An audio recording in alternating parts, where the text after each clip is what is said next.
I had a bad feeling about my own home, so I pretended to go on vacation, but I never left the city. Instead, I rented a run-down room across the street to watch my front door. While I was spying from behind a dirty curtain, an elderly neighbor took me by the hand and whispered 4 words that made my blood run cold. "At midnight, you will see." When midnight came, I fainted from what I saw. My name is Reginald Carter. I am 71 years old, and until 3 days ago, I thought I was losing my mind. But I wasn't losing my mind, I was losing my life. If you are watching this, please like and subscribe, because what I am about to tell you might just save your own life one day. Tell me in the comments where you are watching from, because I want to know how far my warning has traveled. It started on a Tuesday morning at the breakfast table.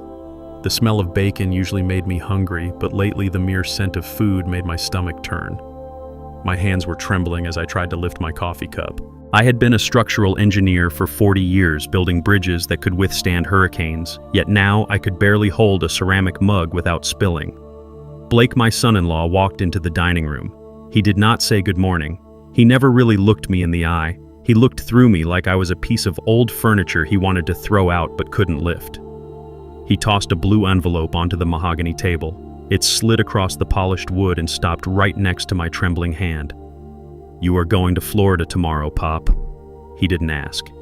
He didn't suggest. He ordered. I looked up at him. Blake was 38 years old, white, with that confident smile of a man who has never had to work for anything in his life. He called himself an entrepreneur, but in 5 years of marriage to my daughter Nia, I had never seen him actually work. He just spent. He spent Nia's salary, and lately he had been spending my patience. "Florida," I asked, my voice sounding weak and raspy. "Why would I go to Florida?" "Because you need rest," Blake said, pouring himself a glass of orange juice from my refrigerator. "Dr. Evans said your little stroke last week was a warning sign. The humidity will be good for your joints. I booked you into a nice assisted living resort. One-way ticket. First class." I looked at the ticket. One way. He wasn't sending me on vacation. He was shipping me out. I looked at Nia. My beautiful daughter sat across from me, staring into her bowl of oatmeal. She wouldn't look at me. She knew. She knew this was an eviction, not a vacation. "Nia," I said softly, "do you agree with this?" She flinched. It was a small movement, but I saw it. She finally looked up and her eyes were filled with tears she was trying to hold back. "Daddy, it is for your own good," she said, but her voice sounded rehearsed, like lines from a bad play. "Blake says you need professional care. We can't watch you 24/7. You are getting confused, Daddy. You forgot to turn off the stove yesterday." I hadn't forgotten. I knew I hadn't. I had been an engineer. Precision was my life. But lately things were happening. Keys going missing, the stove being left on, my wallet appearing in the refrigerator, and this sickness. This constant dizziness and nausea that Dr. Evans, Blake's friend from the golf club, dismissed as old age. "Fine," I said. "I will go." The relief on Blake's face was instantaneous and insulting. He smiled and patted my shoulder with a heavy, condescending hand. "That is a good boy, Pop. You pack your bags. The car will be here at 8 a.m. I went to my room, but I didn't pack for Florida. I packed for a war. The next morning, I played my part. I let Blake load my suitcases into the trunk of the luxury sedan he had ordered.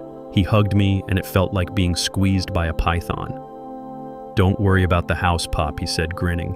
"We will take good care of it." "I bet you will," I thought. I got into the car and watched them wave from the porch of my brownstone. My grandfather bought this land. My father built the foundation. I restored it brick by brick. It was worth millions now in a neighborhood that was rapidly gentrifying. And Blake looked at it not like a home, but like a winning lottery ticket. As soon as the car turned the corner and we were out of sight, I leaned forward to the driver. "Change of plans," I said. I held up a $100 bill. "Do not take me to the airport. Take me to 4th Street.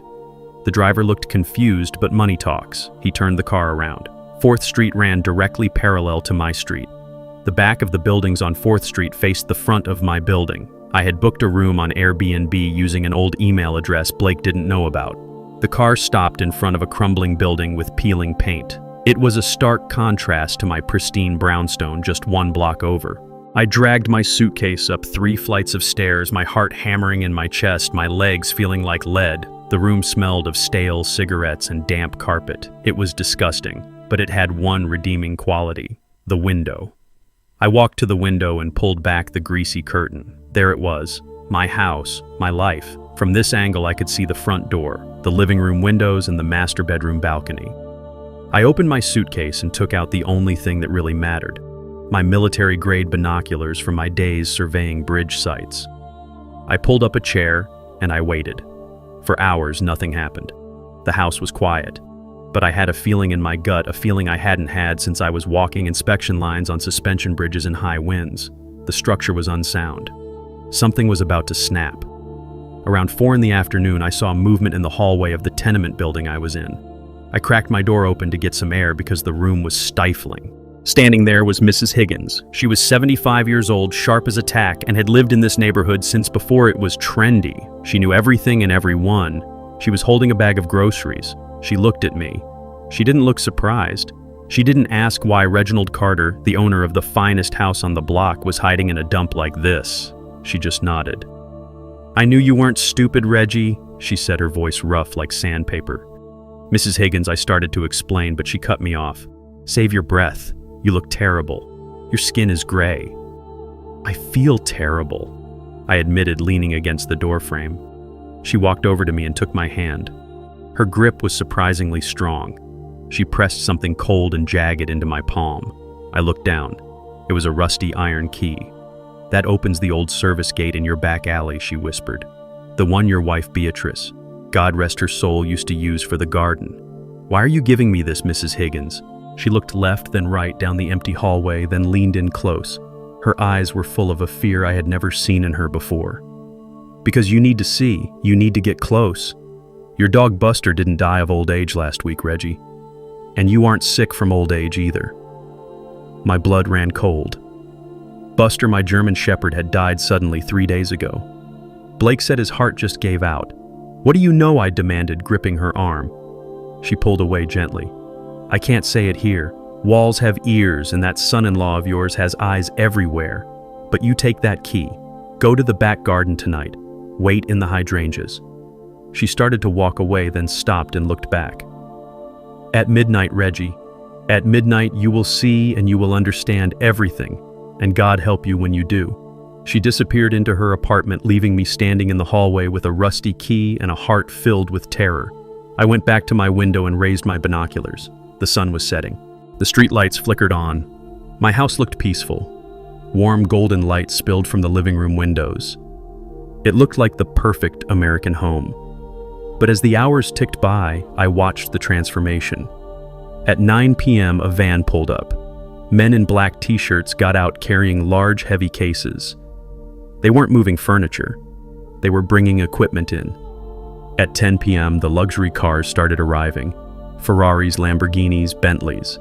They parked all along the street, blocking fire hydrants and driveways. I watched Blake open the front door. He wasn't wearing his usual casual clothes. He was wearing a tuxedo. He greeted the men getting out of the cars with handshakes and backslaps. He looked like the owner of the world. And then I saw Nia. My heart broke. She was standing by the door wearing a dress that was far too short, holding a tray of drinks. She wasn't greeting guests as a hostess. She was working. I looked at the clock. 11:30. Mrs. Higgins' words echoed in my mind. "At midnight you will see." I grabbed the rusty key, I grabbed my binoculars, I left the apartment and ran down the stairs, ignoring the dizziness, ignoring the pain in my joints. I crossed the dark alleyway that separated our streets. My hands were shaking so bad I could barely fit the key into the lock of the old iron gate covered in ivy. It groaned and clicked. I slipped inside my own backyard. I crept through the shadows, moving toward the house I had built with my own money and sweat. I hid in the thick hydrangea bushes just under the living room window. The music was loud now, thumping through the glass. I raised myself up slowly, inch by inch, until I could see through the gap in the velvet curtains. I looked inside and my breath stopped. My living room was gone. The furniture my wife and I had collected for 30 years was pushed against the walls or gone entirely. In the center of the room were green felt tables, roulette wheels, card tables, stacks of chips. It was a casino. A high-stakes illegal casino operating right in my living room. Smoke filled the air. Men were shouting and laughing, throwing stacks of cash onto my antique coffee table. But that wasn't what made me faint. I shifted my gaze to the fireplace. Above the mantel, there had always been a large oil painting of my late wife Beatrice. It was my most prized possession. The painting was gone. In its place was a large digital screen displaying odds and bets. And leaning against the fireplace, waiting to be used as firewood, was the frame of Beatrice's portrait. The canvas had been ripped out. I felt a sharp pain in my chest, like a knife twisting. My vision blurred. The world tilted sideways. The last thing I saw before the darkness took me was Blake standing on a chair holding up my grandfather's gold pocket watch, auctioning it off to a man with a scar on his face. And then I hit the ground. I crouched there in the dirt behind the hydrangea bushes, and my knees popped with a sound that seemed loud enough to wake the dead. But nobody heard me because the noise coming from my house was deafening. It wasn't just music, it was a physical force shaking the very foundation I had poured with my own hands 40 years ago. The bass thumped against my chest, matching the frantic rhythm of my heart. I looked at the driveway and the street beyond. It looked like a luxury car dealership had exploded on my front lawn. There were Bentleys, Rolls-Royces, and customized sports cars parked on the grass, destroying the landscaping Beatrice had tended to for decades. These weren't the cars of friends or neighbors. These were the cars of predators, men who had so much money, they didn't care whose lawn they ruined. I crept closer to the window, my breath forming small clouds in the cold night air. The curtains were drawn, but there was a gap just wide enough for me to see the nightmare unfolding inside. My living room, the place where I had taught Nia to read, the place where Beatrice and I had danced on our anniversaries, was gone. In its place was a den of vice that looked like it belonged in a movie about gangsters. The air inside was thick with cigar smoke hanging like a blue fog over the green felt tables. I saw men I didn't recognize, men with cold eyes and expensive suits throwing chips onto the tables. They were drinking from my crystal glasses, the ones we saved for Christmas, and ashing their cigars on my hardwood floors. I watched a man spill red wine on the Persian rug Beatrice had inherited from her mother. He didn't even look down, he just laughed and kept betting. The disrespect was physical. It felt like they were spitting on my life. I wanted to scream, I wanted to break the glass and storm in there, but my body wouldn't move. I was frozen by the sheer magnitude of the violation. This wasn't a party. This was an invasion. And the general leading the charge was the man I had welcomed into my family. I shifted my position, trying to get a better view of the fireplace, and what I saw next nearly stopped my heart completely. The portrait of Beatrice. My beautiful Beatrice. It wasn't just gone from the wall, it was lying in the fireplace. They hadn't lit the fire yet, but the canvas was torn right down the middle of her face. It looked like someone had put a foot through it. Seeing her smile ripped apart like that hurt more than any physical blow. It was a message. It said that the past didn't matter. It said that respect for the dead didn't exist in this house anymore. Then I saw Blake. He wasn't just hosting. He was performing.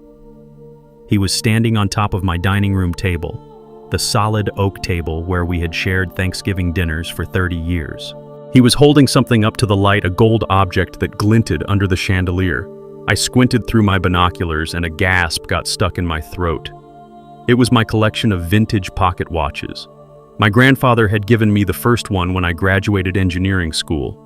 I had spent a lifetime collecting them, restoring them, keeping them safe for the next generation. And there was Blake auctioning them off like cheap trinkets at a flea market. I could see his mouth moving fast, shouting numbers, whipping the crowd of gamblers into a frenzy. A man in the front row threw a stack of cash at Blake's feet, and Blake kicked the money into a pile, laughing like a maniac. He tossed my grandfather's watch to the man who caught it carelessly and shoved it into his pocket without even looking at the craftsmanship. Blake looked triumphant. He looked like a king in a castle he hadn't built, spending treasure he hadn't earned. He was selling my legacy piece by piece to pay for his ego. But the worst was yet to come. I saw movement near the kitchen door and my eyes shifted. A woman walked out carrying a tray of high-end liquor bottles. For a second, I didn't recognize her. She was wearing a dress so short it barely covered her hips, a skimpy red thing that looked cheap and degrading. She had heavy makeup on, trying to hide the exhaustion in her eyes. It was Nia, my daughter, the girl I had put through college, the woman who was a qualified architect.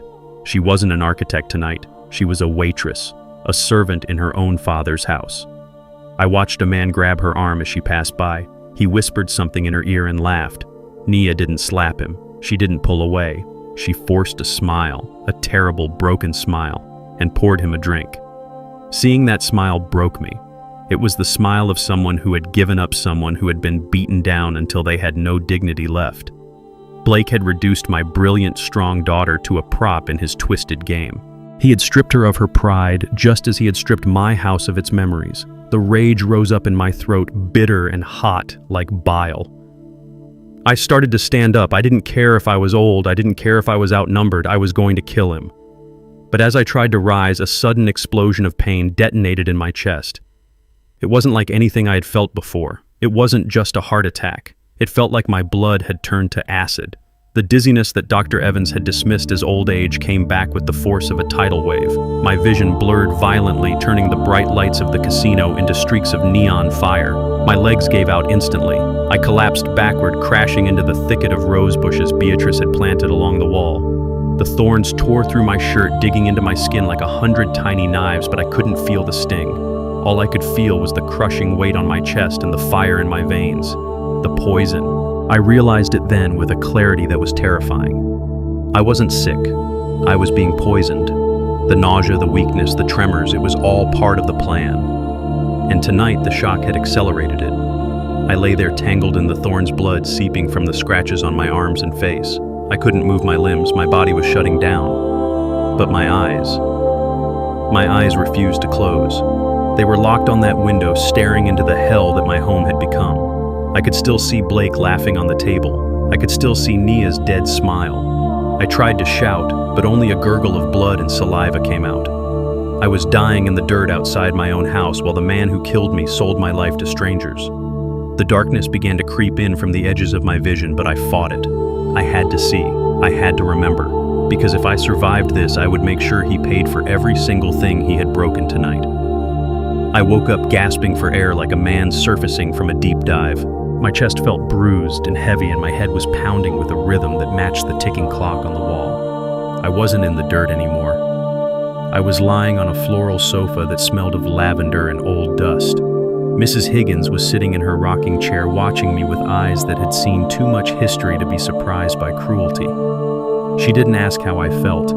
Instead, she reached into her apron pocket and tossed a small amber glass bottle onto the coffee table. It spun and stopped right in front of my face. It had no label, just a residue of glue where one used to be. I looked at it confused, my vision still swimming.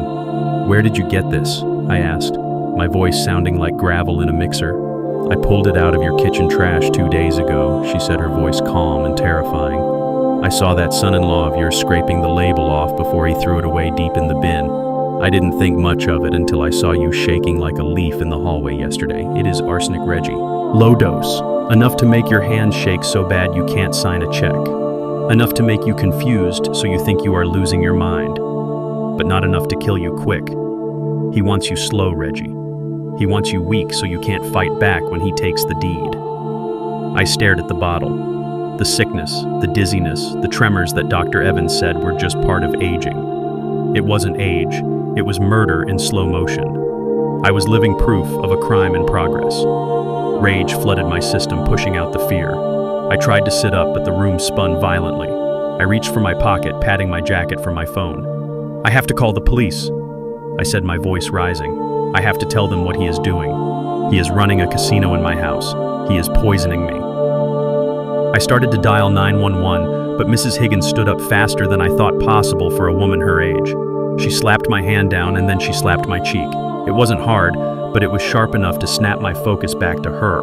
"Stop it," she hissed. "Think Reggie used that engineer brain of yours. You call the police now and what happens? They show up and see a black man claiming his white businessman's son-in-law is poisoning him with no proof but an old lady's word and a bottle from the trash. They see a man who looks sick, confused, and erratic. Blake will say you are senile. He will say you are having an episode. He will say he threw out an old bottle of cough syrup. He will hide that bottle and clear out that casino before the squad car even parks. You are a confused old black man in their eyes, and he is a successful white entrepreneur. You lose that fight every time.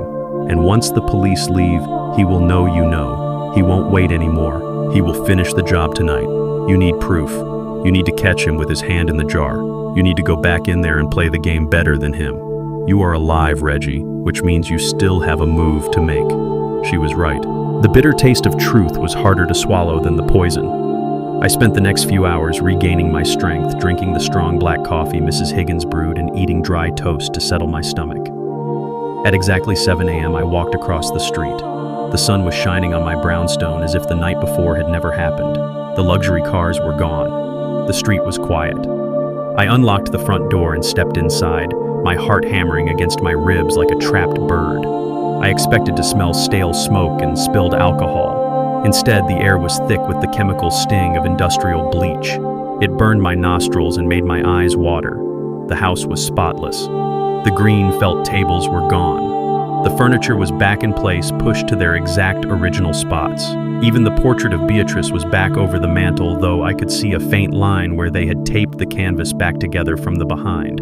It was a perfect illusion. I walked into the kitchen, Blake and Nia were sitting at the island eating pancakes and drinking orange juice. The domestic scene was so normal, it was terrifying.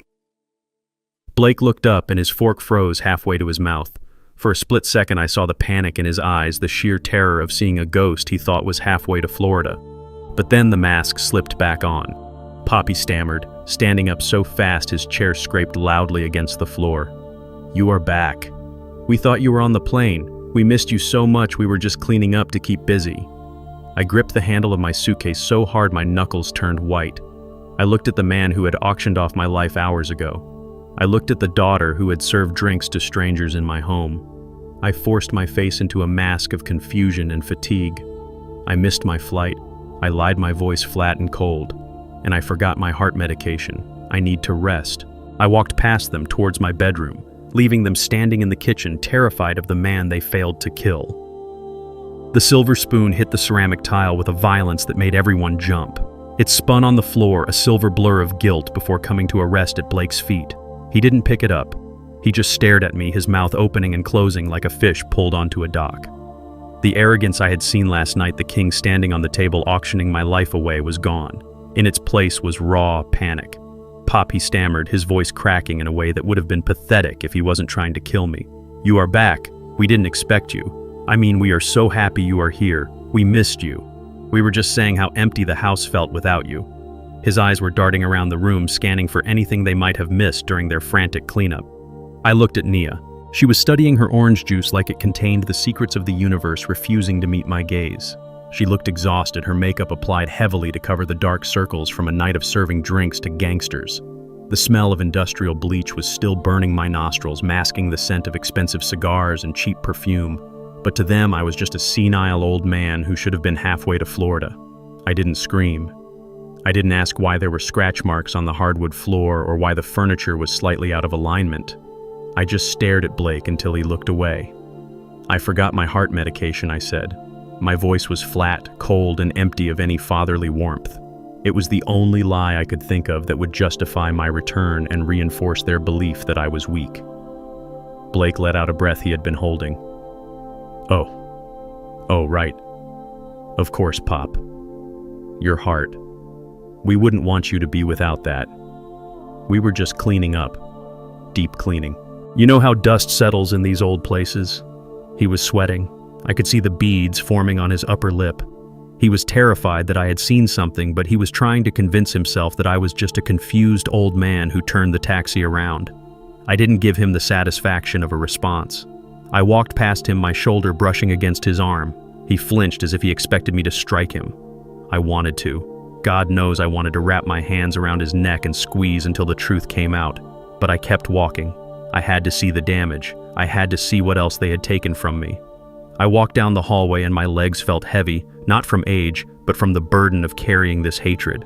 The hallway looked normal to a stranger, but I built this house. I knew every inch of it. I knew how the floorboards creaked and how the light hit the walls.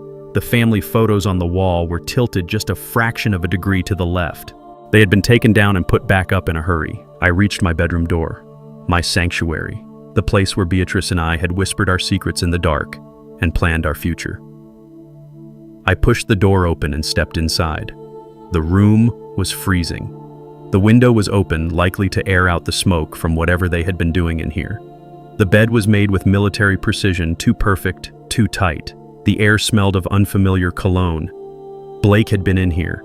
He had been rooting through my life, violating my privacy in the one space that was supposed to be mine alone. I walked over to the closet. My clothes were pushed to the side. Boxes of old letters were overturned. They hadn't even tried to be careful in here. They thought I was gone for good. They thought they had time to stage the room later. I went straight to the large oil painting of the Brooklyn Bridge that hung on the far wall. It was a painting Beatrice had bought me for our 10th anniversary because she knew how much I loved the engineering of it. I gripped the frame and swung it open. Behind it was my wall safe. It wasn't locked. The digital keypad had been drilled through a crude and violent job that ruined the mechanism. The door hung open like a broken jaw. I looked inside and felt a hollow ache in my chest. Empty. The deed to the house, the life insurance policies, the bonds I had bought for Naya's future children. Everything was gone. They hadn't just thrown a party. They had liquidated me. They had stripped the meat from the bone. I ran my hand along the cold metal of the empty safe. This was why they needed me gone. This was why they needed me declared incompetent. They had the papers, but they couldn't use them until they got rid of me. They had stolen my legacy, and now they were just waiting for my heart to stop so they could cash it in. I closed the safe and put the painting back. I didn't have time to grieve the loss of papers. Papers could be replaced, my life could not. I walked into the master bathroom and locked the door behind me. The click of the lock was the most satisfying sound I had heard all day. I turned on the faucet full blast, letting the water roar into the basin. It was an old trick I learned on construction sites to drown out conversations and confuse listening devices. I sat on the edge of the tub and pulled out my phone. My hands, which had been shaking since yesterday, were suddenly steady. I wasn't a victim anymore. I was an engineer, and I had a structural failure to fix. I scrolled through my contacts until I found a number I hadn't used in 10 years. Tyrell. We had worked together on the I-95 bridge project. He wasn't just a structural specialist. He was a paranoid genius who knew everything about surveillance. He was the kind of man who could bug a birdhouse from 3 blocks away. I typed a message, my thumbs moving fast. Code red. Structure compromised. I need eyes and ears. Full package. Meet me at the park bench by the duck pond. 1 hour. I hit send and deleted the message immediately. I splashed cold water on my face, staring at my reflection in the mirror. The eyes staring back weren't the tired eyes of an old man ready for a nursing home. They were the hard, cold eyes of a man who was about to bring the whole house down. I dried my face, unlocked the door, and walked back out into the lion's den. I had an hour to get out of the house without raising suspicion. I had to play the part. I had to be the confused, sick old man one last time before I became their worst nightmare. I grabbed my chest, let out a small wheeze, and shuffled toward the kitchen where my executioners were waiting.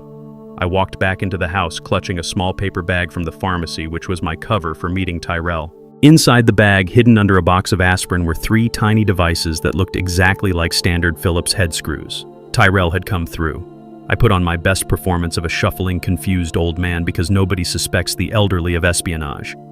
I wandered into the living room, muttering about looking for my reading glasses while my hand slipped into my pocket. Blake was on the patio smoking a cigar with his back to the glass, so I had a window of opportunity. I leaned against the doorframe of the kitchen and swapped a screw on the light switch plate. It took 4 seconds. 1 down. I shuffled to the living room, running my hand along the bookshelf, feigning balance issues. I swapped a screw on the mounting bracket of the flat-screen TV. 2 down. The last one was the most dangerous. I needed eyes in the hallway right outside their bedroom. It was high up on the smoke detector. I dragged a dining chair over and stood on it, wheezing loudly in case they heard me, so I could claim I was trying to change a battery. My hands were steady as I drove the camera screw into the plastic casing. By the time Blake came back inside, smelling of expensive tobacco, I was sitting in my recliner, panting slightly, with the newspaper upside down in my lap. I had eyes everywhere. I retreated to my bedroom and locked the door, engaging the deadbolt I had installed years ago. I pulled out the tablet Tyrell had synced to the cameras and put on my noise-canceling headphones. The screen flickered to life and the clarity was terrifying. I could see the grain of wood on the kitchen table and the dust motes dancing in the afternoon light. Blake walked into the frame. He was pacing, holding his phone to his ear, his face twisted in a snarl I had never seen when he looked at me directly. He was talking to someone named Marcus, probably the loan shark Tyrell had warned me about. I turned up the volume, and the audio was crisp enough to hear his heavy breathing. I heard him say words that will haunt me until I die. "This old black man is tough like leather," he hissed into the phone using a slur that made my fist clench automatically. I thought he was on the plane, but he came back like a bad penny. "No, I cannot sell the house yet. I need his signature or a death certificate. Don't worry, Marcus, I am increasing the dose starting tonight. He won't survive the week." I gripped the edge of my desk so hard the wood groaned. He wasn't just talking about money, he was talking about extermination. Blake continued, his voice dropping to a conspiratorial whisper that made my skin crawl. "Once his brain turns to mush, I am dumping him in that state-run facility in the Glades, the one with the rat problem and the health code violations. It is the cheapest one in the state. He won't last a month there." He laughed. It was a dry, cruel sound. He looked right at the camera I had installed in the light switch, unknowingly staring into the eyes of the man he planned to murder. Then Naya walked into the kitchen. My heart leaped for a second. I wanted her to scream at him. I wanted her to call the police. I wanted my little girl to defend her father against this monster. Blake hung up the phone and looked at her. He told her everything. He told her about the increased poison, about the nursing home, about the timeline. I waited for her outrage. I waited for her to slap him. Instead, she just sighed and leaned against the counter looking tired. "Blake, honey," she said, her voice soft and pleading. "Just please be gentle with him. Do it fast. I do not want Daddy to be in pain. I just want him gone so we can finally start our lives. I do not want to watch him suffer. I just want him out of the way." I ripped the headphones off my head and threw them onto the bed. I couldn't breathe. It wasn't the poison this time. It was the knife in my back. My daughter. The girl I taught to ride a bike. The woman I walked down the aisle. She didn't want to save me. She just didn't want to feel guilty about watching me die. That sentence killed Reginald Carter, the father. The man sitting in that chair now was someone else entirely. I wiped my face, but my eyes were dry. I didn't have any tears left for them. The psychological warfare began before I even had my morning coffee. I woke up reaching for my glasses on the nightstand, the same spot I had placed them every night for 20 years. My hand patted empty wood. I sat up, blinking against the blurry room, feeling that first spike of panic. I spent 20 minutes crawling on my hands and knees, patting the carpet, checking under the bed, feeling humiliatingly helpless. Blake walked in, holding them by the temple piece, twirling them like a toy. "Pop, you left these in the refrigerator again," he said, shaking his head with a look of practiced pity. "I know I didn't. I never go to the fridge at night." But I took them with a trembling hand and thanked him, because that is what a confused old man would do. It didn't stop there. My wallet vanished from my back pocket and reappeared in the bathroom sink, soaking wet. My heart medication was missing from the medicine cabinet, and I found it inside a box of cereal in the pantry. Every time I turned around, Blake was there, looming over me, asking, "Pop, are you okay? You seem so confused lately." He was trying to break my mind, trying to make me doubt my own reality, so that when he told the world I was crazy, I would be halfway to believing it myself. Then came the cold. I was sitting in the living room reading a book when I started to shiver violently. The air coming from the vents wasn't just cool, it was Arctic. I checked the thermostat on the wall. It was set to 60 degrees. I turned it up to 72, but 10 minutes later it was back down to 60. Blake walked in wearing a t-shirt, looking at me wrapped in 3 wool blankets, my teeth chattering. "Pop, why are you shaking? It is 80 degrees outside," he said, smirking. "Are you getting sick again?" He wanted me weak. He wanted me to look frail and broken, so when he told people I was losing it, they would believe him without question. He was gaslighting me, systematically erasing my confidence in my own senses. I knew I had to escalate. If he wanted a senile old man, I would give him a performance that would make him think he had won the lottery. I waited until late afternoon, when the sun was casting long shadows across the living room floor. Blake was in the kitchen making himself a drink, his back to me, but I knew he was listening. I sat in my rocking chair, the one Beatrice used to knit in, and I started talking to the empty space next to me. "Beatrice, honey, I told you to wear the blue dress." I whispered, my voice soft and affectionate. I laughed gently, reaching out to stroke the air as if touching a cheek. I heard the clink of glass in the kitchen stop. Blake walked to the doorway, his eyes narrowing. "Who are you talking to, Pop?" he asked, his voice tight with suspicion. I looked at him with vacant, glassy eyes staring right through him. "Your mother," I said, smiling with a terrifying serenity. "She is right here, son. Cannot you see her? She says you look tired." Blake turned pale.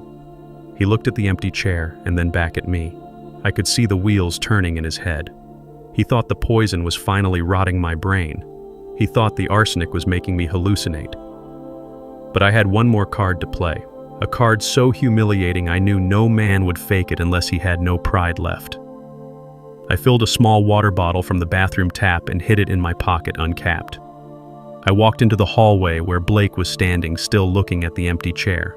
I stopped mid-stride, squeezed the bottle in my pocket, and let the warm water soak the front of my trousers.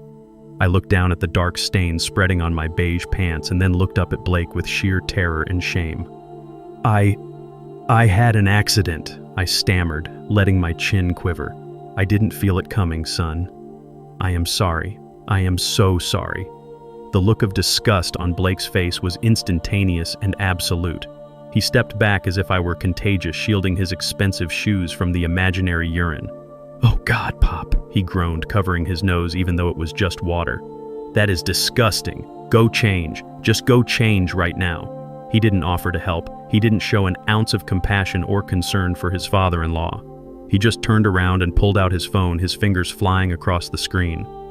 I retreated to my room, walking with the shuffle of a broken man. But as soon as I closed the door, I pressed my ear against the wood. I heard him dialing frantically. "Dr. Evans, it is Blake," he said, his voice urgent and triumphant. "You need to come tomorrow. The old man is gone, completely gone. He is hallucinating, talking to dead people, wetting himself in the hallway. He cannot take care of himself anymore. We need those papers signed now, tomorrow morning. Yes, I will pay double. Just get here." I leaned against the doorframe and smiled a cold, hard smile. He had swallowed the bait, hook, line, and sinker. He thought he was winning. He thought I was broken. He didn't know he had just invited a witness to his own destruction. Tomorrow wasn't going to be my end. It was going to be the beginning of his. He was bringing a doctor into a house rigged with cameras to examine a man who was sharper than he had ever been. He was digging his own grave and handing me the shovel. The house was silent, but it wasn't the silence of peace. It was the silence of a prison holding its breath. The digital clock on my nightstand read 2:14 a.m. I knew Blake checked the hallway camera every hour on the hour because he was paranoid about me wandering, but he didn't know about the blind spot in the guest bedroom window. I moved with the precision that had defined my 40-year career as a structural engineer. I didn't open the window because the sash was wired to the alarm system Blake had installed yesterday. Instead, I went for the frame itself. I pulled a small flathead screwdriver from the hem of my pajama pants where I had sewn it earlier. I worked the screws out of the molding one by one, catching them in my hands so they wouldn't hit the floor. Beatrice always said my hands were steady enough to defuse a bomb, and tonight they had to be. I removed the entire interior casing, exposing the counterweights inside the wall. I gently lifted the sash out of its track, bypassing the magnetic sensor completely. It was a trick I learned retrofitting historic buildings in the 80s. I slipped through the opening and lowered myself onto the trellis of ivy Beatrice had planted. My joints screamed in protest, but I gritted my teeth and climbed down, landing softly in the mulch. I didn't look back. I moved through the shadows of the alley, avoiding the streetlights until I reached the main avenue where I hailed a night cab. I gave the driver an address in the financial district. 20 minutes later, I was standing in the lobby of a glass and steel tower staring at the directory. Aisha Thorne. She had been Beatrice's lawyer, fierce, brilliant, and absolutely terrifying to anyone who crossed her. I had called her emergency line from the park. She was waiting for me. I rode the elevator to the 42nd floor, my reflection in the chrome doors showing a tired old man in a trench coat over pajamas. But my eyes were burning with a cold fire. Aisha met me at the glass doors of her firm. She didn't ask why I looked like a fugitive. She just led me to her corner office and poured me a glass of water. Her desk was covered in files she had pulled since my call. She looked at me with eyes that were sharp and assessing. "Reginald," she said, her voice clipped and professional. "You were right to come. I pulled the credit reports, but I found something much worse." She turned her monitor around so I could see. It was a digital copy of a loan application submitted 12 hours ago. It was a request for a hard money loan against my brownstone for $1 million. But it wasn't the amount that made my stomach turn, it was the signature line. It was signed by Blake as temporary guardian of Reginald Carter. I stared at the screen, feeling the blood drain from my face. "He hasn't even gotten the court order yet," I whispered, my voice trembling with rage. "How did he do this?" Aisha tapped a document on the screen. "He filed an emergency ex parte motion this afternoon, claiming you are an immediate danger to yourself and others. He included a sworn affidavit from a Dr. Evans stating you are in the advanced stages of dementia and require secure facility placement. Based on that affidavit, the bank pre-approved the loan pending the final judge's signature tomorrow morning. He is leveraging your life, Reginald. He is cashing you out before you are even dead." The level of betrayal was physical. It felt like a punch to the gut. He wasn't just stealing my money, he was stealing my identity, my autonomy, my very right to exist as a competent human being. He had reduced a lifetime of hard work and intelligence to a rubber stamp on a loan document. He was going to take the house my father paid for with sweat and blood and turn it into gambling chips. Aisha looked at me, her expression hardening. "We can stop the loan," she said. "I can file an injunction right now, but that tips our hand. If we stop the money, he will know you are lucid. He will know you are fighting back." I shook my head slowly. "No, let him think he has won. I want him to walk into that bank tomorrow thinking he is the king of the world. I want to see the look on his face when the floor drops out." Just then, the burner phone I had bought for Mrs. Higgins buzzed in my pocket. The sound was loud in the quiet office. I pulled it out. It was Dr. Vance, my real doctor, the one I had snuck out to see yesterday for the blood work. I put it on speakerphone. "Reginald, are you safe?" Dr. Vance asked, his voice tight with urgency. "I am safe," I said. "I am with my lawyer." "Good, because you need to be. The toxicology report just came back from the lab. I had them run it twice because I didn't believe the numbers. You have extremely high levels of arsenic in your blood, Reginald. It is 5 times the lethal limit for chronic exposure. You should be in a coma right now. Your kidneys are functioning at 60%. This isn't accidental ingestion from bad water or food. Someone is dosing you heavily. If you go back to that house, you will be dead in 48 hours. The room went dead silent. Aisha looked at me, and for the first time, her professional mask slipped, revealing genuine horror. Arsenic, the poison of choice for cowards. It explained everything, the metallic taste in my mouth, the nausea, the shaking hands. He wasn't just gaslighting me, he was actively killing me while smiling in my face. "This is attempted murder," Dr. Vance continued. "I am required by law to report this to the police. I need to call them now." "No," I said sharply, "not yet. Give me 24 hours. "Reginald, this is crazy," Dr. Vance argued. "You are walking back into a death trap." "I am not walking into a trap," I said, my voice steady and cold. "I am the trap. If the police go there now, he claims it was an accident. He claims I took something by mistake. He has a crooked doctor to back him up. I need him to sign that paper tomorrow. I need him to commit the fraud. I need him to try to finish the job while the cameras are rolling." I looked at Aisha. She nodded slowly, understanding the game. I hung up the phone. I stood up and walked to the window, looking out at the city lights. I felt a strange calm settle over me. The fear was gone. The hesitation was gone. The man who walked out of that office wasn't a victim. He was an executioner waiting for the dawn. I leaned over Aisha's desk, staring at the document that was supposed to sign my life away. It was a durable power of attorney giving Blake full control over my assets, medical decisions, and housing. At the bottom was my signature. To a bank teller or a judge, it looked authentic. The loop of the C was right. The sharp finish on the T was there. But Blake had made one fatal mistake. He didn't know he was forging the signature of a structural engineer. I pulled a protractor from my pocket, a habit from 40 years on job sites that I never broke. I laid it over the paper. "Look at the capital R," I said, my voice low and steady. "When I sign my name, I always cross the vertical line of the R at exactly 45 degrees. It is muscle memory. It is geometry. I have done it that way since drafting school." I tapped the forgery. "This line is at 30 degrees. It is too steep. It lacks the precision of a man who respects the math." Blake traced this from an old birthday card or a check, but he didn't understand the mechanics of the hand that wrote it. He tried to steal my name, but he only stole the image of it. He missed the soul. Aisha looked closer, her eyes narrowing. "That is enough to contest it in court," she said. "We can hire a handwriting expert. We can tie this up in litigation for months."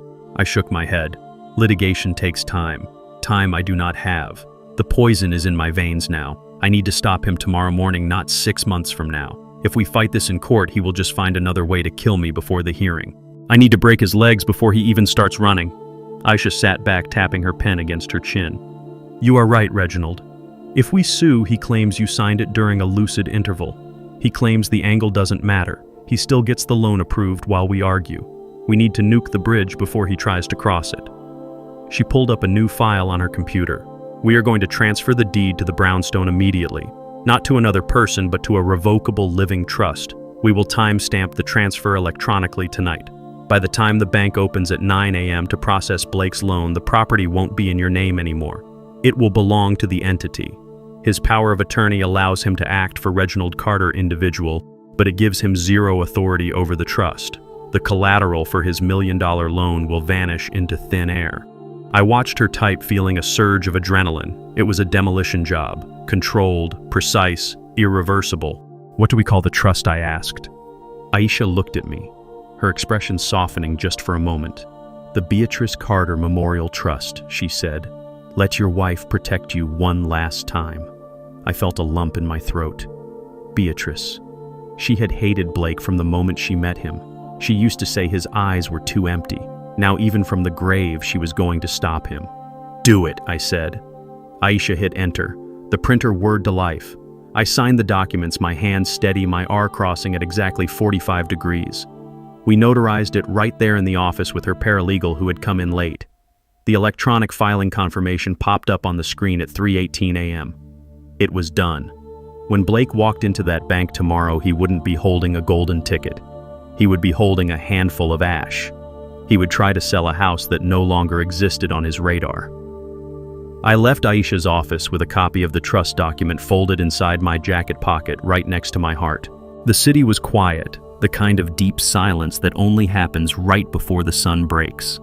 I took a cab to the corner of my block and walked the rest of the way through the alley. The ivy trellis was harder to climb going up. My muscles burned, and the arsenic made my head swim with every exertion. But fear is a powerful fuel. I reached the window ledge and pulled myself up, my breath coming in ragged gasps. I slid through the opening and into the guest bedroom. It smelled of the bleach they had used to clean the casino away. I worked fast, reversing my engineering. I slid the sash back into the counterweights. I replaced the interior casing. I screwed every screw back into its original hole, wiping the heads to remove any scratches. I even dusted the sill to hide my footprints. I was a ghost haunting my own house. I crept back to the master bedroom. The door was still locked, just as I had left it. I unlocked it from the inside and lay down on the bed fully clothed, except for my shoes, which I hid under the mattress. I stared at the ceiling, watching the shadows lengthen as dawn approached. My heart was hammering against my ribs, a frantic drumbeat of anticipation. Down the hall, I heard a floorboard creak.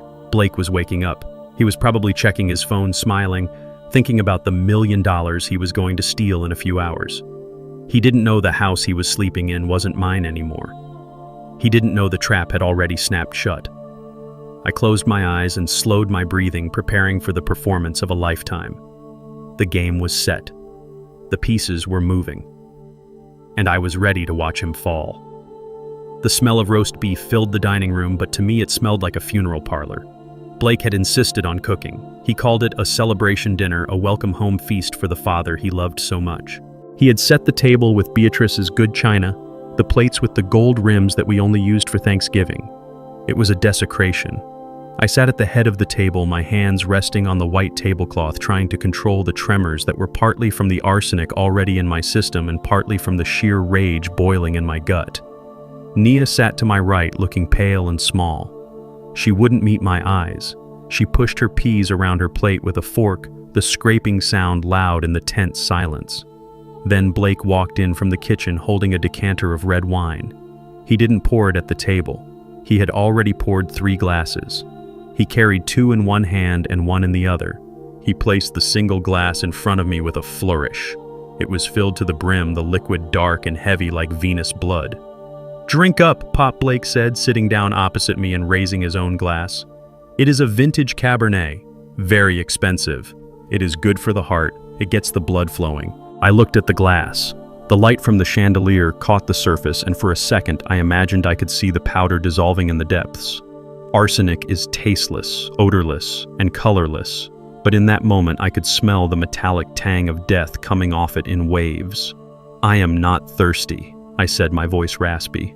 "My stomach is upset, son." Blake's smile didn't waver, but his eyes went cold. "Just a sip, Reginald. It will help you relax. You have been so tense since you got back. Dr. Evans said red wine is a natural vasodilator. We want you healthy for your trip to the facility, don't we?" He wasn't asking. It was a command wrapped in a lie. He leaned forward, staring at me with the intensity of a predator waiting for the trap to spring. "Drink," he said softly. "For the family." I knew I had to do it. If I refused, he would force it down my throat or find another way. I had to make him believe he had won. I reached out my hand, shaking intentionally more than necessary, and wrapped my fingers around the stem. "To family," I whispered.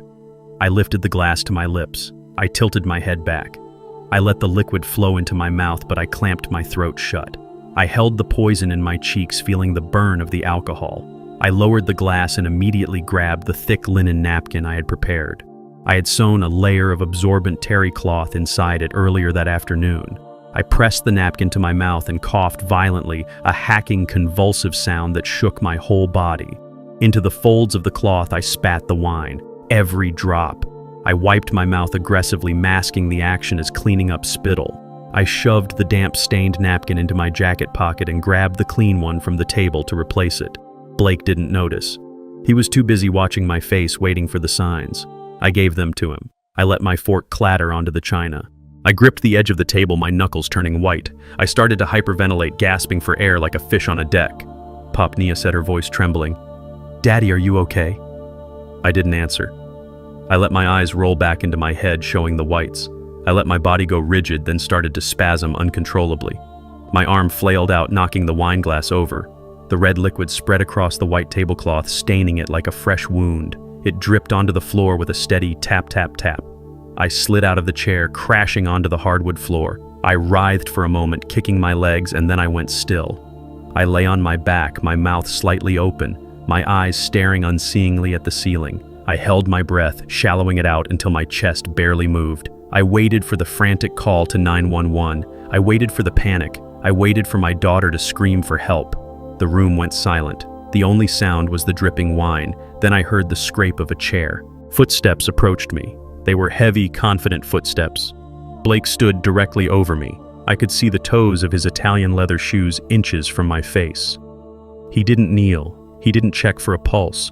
He didn't check to see if I was choking. He chuckled. It was a low, dry sound devoid of any humanity. Finally, he said, "That batch was strong."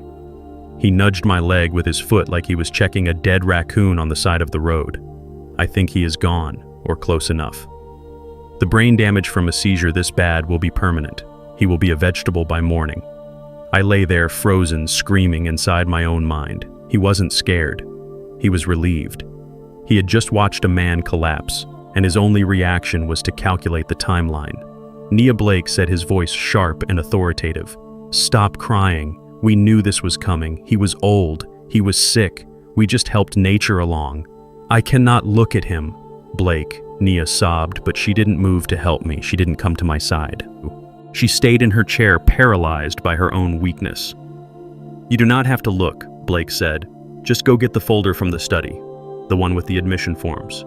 We need to have everything ready for the paramedics when we call them in the morning. We will say we found him like this. Rigor will set in by then, but Dr. Evans will sign off on the time of death. We are clear. Wait until morning."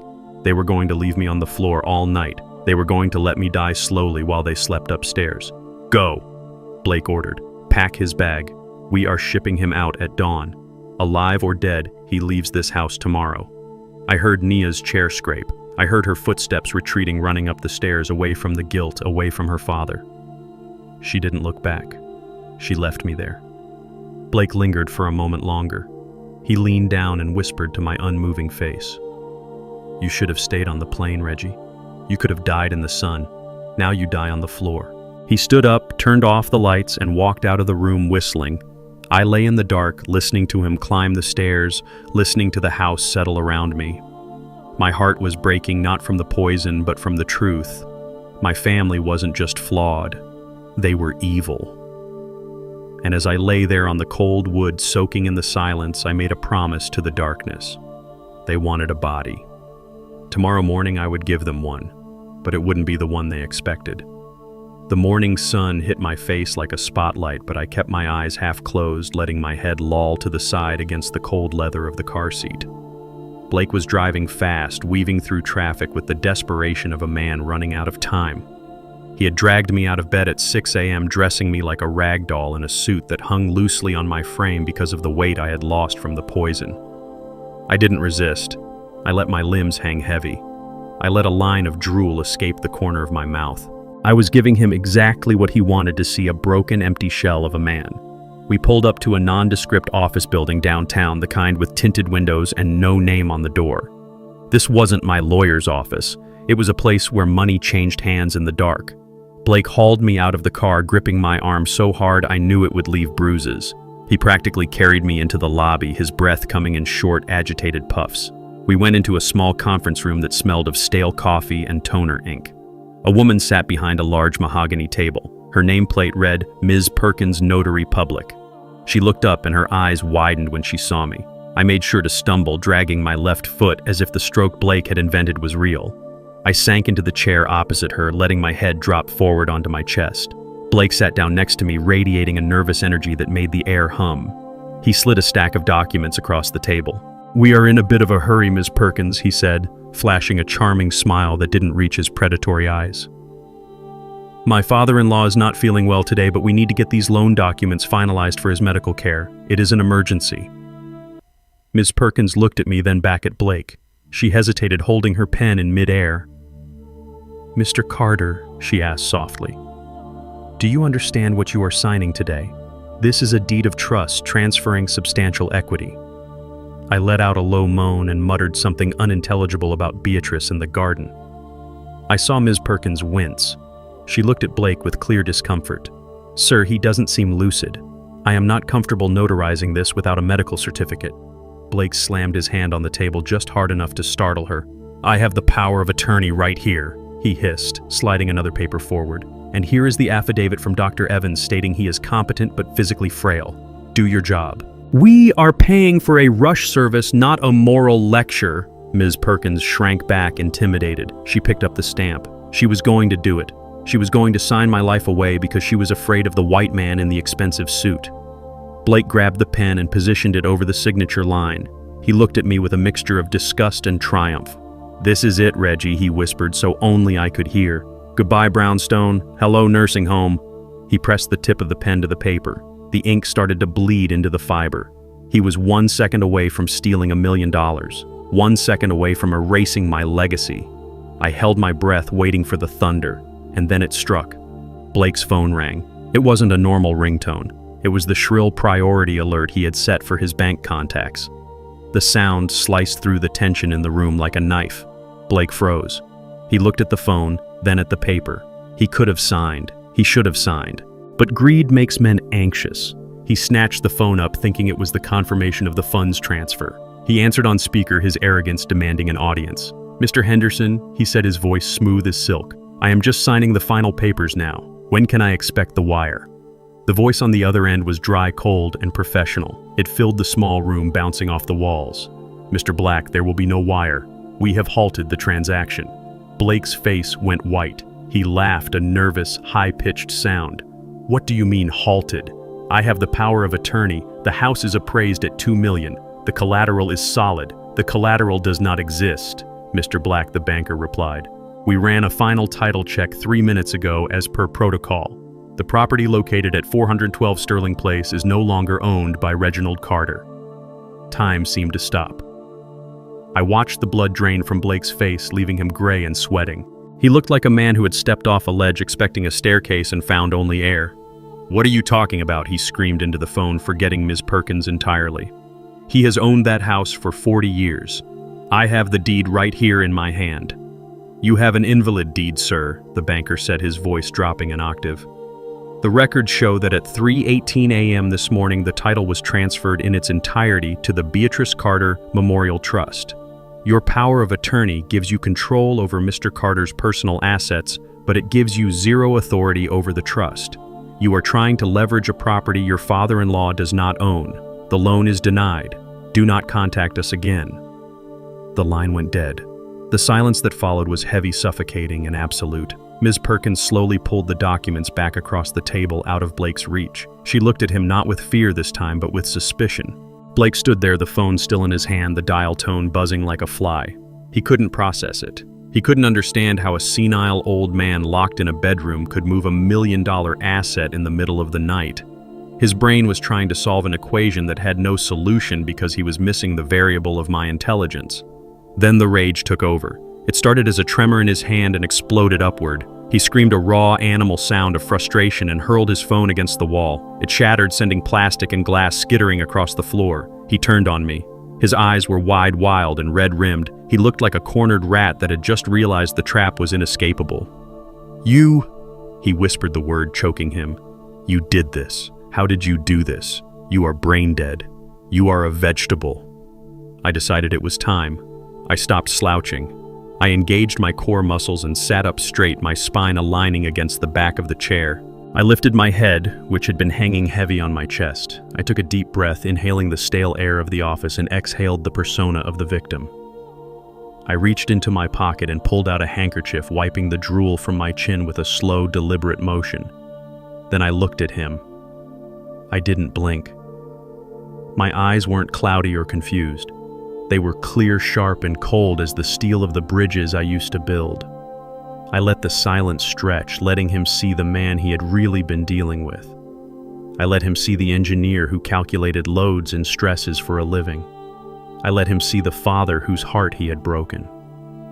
I leaned forward, resting my elbows on the mahogany table, my gaze locking onto his terrified eyes. "I am not the vegetable Blake," I said, my voice steady and deep, devoid of any tremor. "You are the weed, and I just pulled you up by the roots." The ride back to the brownstone was a blur of aggressive driving and suffocating silence. Blake drove like a man possessed, running red lights and swerving through traffic, his knuckles white on the steering wheel. I sat in the passenger seat saying nothing. I didn't need to speak. The silence was heavier than any shout. When we screeched into the driveway, Blake didn't open my door. He stormed around the car, yanked it open, and dragged me out by the collar of my suit jacket. He hauled me up the front steps, not caring if I stumbled, not caring who saw. He shoved me through the front door and kicked it shut behind us, throwing the deadbolt with a metallic clack that sounded like a prison cell closing. He spun me around and shoved me hard. I flew backward, my feet tangling in the rug, and I hit the hardwood floor with a bone-jarring thud. Pain shot up my hip, the same hip Dr. Evans said was failing due to age, but was actually failing due to poison. Blake stood over me, his chest heaving, his face a mask of twisted red rage. "What is your game, old man?" he screamed, spitting the words at me. "What did you do at that office? How did you move the deed? You are supposed to be brain dead. You are supposed to be drooling in a cup. Answer me." I looked up at him. I didn't cringe. I didn't cower. I placed my hands flat on the floor and pushed myself up. It took effort. The arsenic still coursed through my veins, making my muscles twitch, but my will was stronger than the chemistry in my blood. I stood up slowly, unfolding my full height until I was looking him in the eye. I brushed the dust from my jacket sleeves with deliberate, slow movements. I straightened my tie. I took a breath and let the facade of the helpless invalid fall away completely. "I did what I should have done the first day you walked through that door, Blake," I said, my voice dropping to a low rumble that vibrated in the quiet house. "I protected my family from a parasite. You thought I was weak because I am old. You thought I was stupid because I was quiet. But you forgot one thing. I built this house. I know where every beam lies, and I know how to bring it down on top of you." The shock on his face lasted only a second before it was replaced by a feral violence. He roared a sound of pure animal fury and lunged at me. His fist connected with my jaw, snapping my head back. I tasted blood. I stumbled back, crashing into the hallway table, knocking over a vase that shattered into 1,000 pieces. Blake was on me before I could recover. He grabbed me by the throat and slammed me against the wall, his thumbs digging into my windpipe. "Stop it, Blake, stop it!" Nia came running from the kitchen screaming. She grabbed his arm, trying to pull him off me. Blake didn't even look at her. He just swung his arm back in a violent arc. The back of his hand connected with Nia's face with a sickening crack. She flew backward and hit the floor, sliding across the wood until she hit the baseboard. She lay there stunned, clutching her cheek, blood already seeping between her fingers. "You useless cow," Blake shouted, turning his rage on her. "This is your fault. You couldn't even keep him sedated properly. Do you know what happens now? Do you know what happens when I do not have that money by noon?" He was pacing now, tearing at his hair, his eyes wild. "They are going to kill me, Nia. Marcus and his crew. They are going to cut me into pieces. That $1 million was my life insurance. It was the only thing keeping them from putting a bullet in my head. And your father just signed my death warrant." He looked back at me and the fear in his eyes morphed into something darker, something final. He realized he had nothing left to lose. A desperate man is dangerous, but a desperate man who thinks he is already dead is a monster. He walked into the kitchen. I watched him go, trying to catch my breath, trying to clear the ringing in my ears. I moved toward Nia, helping her sit up. She looked at me, her eyes wide with terror, and for the first time in years, recognition. She saw me. She saw her father, not the burden she wanted to discard. "Daddy," she whispered. "I am sorry." Blake came back. In his right hand, he held the 8-inch chef's knife Beatrice used to carve the Sunday roast. The steel glinted in the hallway light. "Get up!" he ordered, pointing the knife at us. "What are you doing, Blake?" I asked, stepping in front of Nia, shielding her with my body. "I am improvising," he said, his voice terrifyingly calm. "I cannot get the loan. The trust blocked it. But trusts have beneficiaries. If you die, Reggie, the trust pays out to Nia. And if Nia dies well as her husband, I inherit everything." He took a step closer, the knife steady in his hand. "It is going to be a robbery gone wrong," he muttered, as if writing the script in his head. "A home invasion. Tragic." The intruders broke in looking for the safe. They panicked. They killed the old man. They killed the daughter. I survived. I will be the grieving hero. The police will believe it. This neighborhood is gentrifying, but it still has crime. It happens every day. You will never get away with it, I said, keeping my eyes on the blade, calculating the distance between us. "I have to get away with it," Blake hissed, lunging forward. "Because if I do not, I am dead anyway. I would rather take my chances with a jury than with Marcus. Now move, both of you, downstairs." He waved the knife toward the basement door. The dark maw of the cellar waited below. He wanted us underground where the screams wouldn't be heard, where the blood would be easy to clean. I felt Nia trembling behind me, clutching the back of my jacket. I looked at the basement door and then back at Blake. He thought he was herding sheep to the slaughter. He didn't know he was sending the engineer into the engine room. "Move," he screamed, slashing the air inches from my face. I stepped back, guiding Nia toward the door. I squeezed her hand once hard. A signal. We were going down, but we weren't going down to die. We were going down to war. The basement door gaped open like a black mouth waiting to swallow us whole. Blake jabbed the knife toward my kidneys, his breath hot and ragged on the back of my neck. He was losing control, unraveling into a creature of pure instinct and violence. He thought he was marching us to our execution, but he had forgotten who built this house. He had forgotten that I spent 40 years calculating structural integrity and failure points. I knew exactly where the weak spots were, and right now the weak spot was his arrogance. I stumbled on the threshold, feigning a weakness I no longer felt. My hand slipped into my jacket pocket, my fingers closing around the cold aluminum canister Mrs. Higgins had pressed into my palm 3 nights ago. It was military-grade pepper spray, the kind postal workers use for aggressive dogs. Blake stepped closer, raising the knife for a final shove. That was his mistake. He got too close, too. I spun around my movement fluid and fast-powered by a surge of adrenaline that burned through the arsenic in my veins. I didn't hesitate. I didn't warn him. I aimed for the eyes and pressed the trigger. The stream of orange liquid hit him point blank in the face. Blake screamed a sound that wasn't human. It was the shriek of a blinded animal. He dropped the knife, clutching his face with both hands, clawing at his own skin as the chemical burn set in. He staggered back, crashing into the hallway wall, blindly swinging his fists at the empty air. "Run!" I shouted to Nia, grabbing her wrist. Her eyes were wide with shock, her body frozen. I didn't have time to be gentle. I yanked her forward, dragging her through the doorway and down the wooden stairs. She stumbled, her heels clattering on the steps, but I kept my grip iron tight.